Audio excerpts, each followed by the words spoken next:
അവൻ ഭയങ്കര കഠിനാധ്വാനിയാ.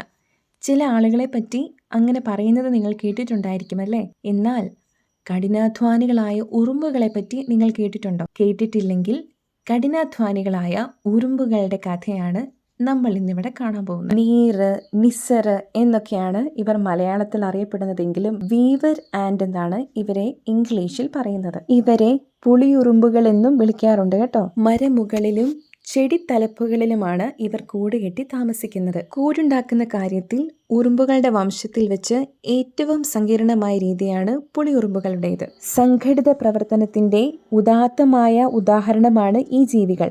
ഈ രണ്ട് കാരണങ്ങൾ കൊണ്ടുമാണ് ഇവരെ കഠിനാധ്വാനികൾ എന്ന് വിളിക്കുന്നത്. വലിയ സാമൂഹ്യ വ്യവസ്ഥയുള്ളതുകൊണ്ട് തന്നെ ഇവർക്ക് ധാരാളം ഭക്ഷണം ആവശ്യമായി വരാറുണ്ട്. അതുകൊണ്ട് അവർ കൂടിന് സമീപത്ത് വരുന്ന എന്ത് തരം കീടങ്ങളെയും തുടർച്ചയായി കൊന്നൊടുക്കുന്നു. നീറ് വസിക്കുന്ന മരങ്ങളിൽ പക്ഷികളും മൃഗങ്ങളും, എന്തിനേറെ പറയുന്നു, മനുഷ്യന് വരെ കയറാൻ ഭയമാണ്. അത്രയ്ക്ക് അസഹ്യമാണ് നീറുകളുടെ കടിയും അവയിലുള്ള ഫോർമിക് ആസിഡിന്റെ നീറ്റലും. ഇത് നമുക്ക് ഉപകാരമുള്ളൊരു കാര്യം കൂടിയാണ്.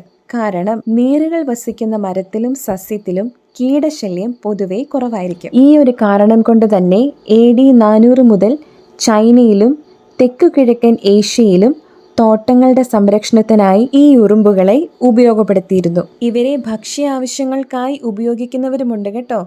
പ്രാണികളെ ഭക്ഷിക്കുന്ന രാജ്യങ്ങളിൽ ഏറ്റവും വിലപിടിപ്പുള്ള പ്രാണികളായാണ് ഈ ഉറുമ്പുകളെ കണക്കാക്കുന്നത്. നമ്മുടെ കേരളത്തിൽ കശുമാവിൻ തോട്ടങ്ങളിൽ നമ്മൾ പുളിയുറുമ്പുകളെ ഉപയോഗിക്കാറുണ്ട്. ഇത് കൂടാതെ ഇന്ത്യയിലും ചൈനയിലും നാട്ടുവൈദ്യത്തിലും ഈ ഉറുമ്പുകളെ ഉപയോഗിക്കാറുണ്ട്. വളരെ സങ്കീർണമായ ഒരു സാമൂഹ്യ വ്യവസ്ഥ നിലനിർത്തുന്നു എന്ന കാരണത്താൽ പുളിയുറുമ്പുകളെ റോബോട്ടിക്സ് പോലെയുള്ള ആധുനിക സാങ്കേതിക ശാസ്ത്രത്തിൽ പഠനവിധേയം ആക്കുന്നുണ്ട്.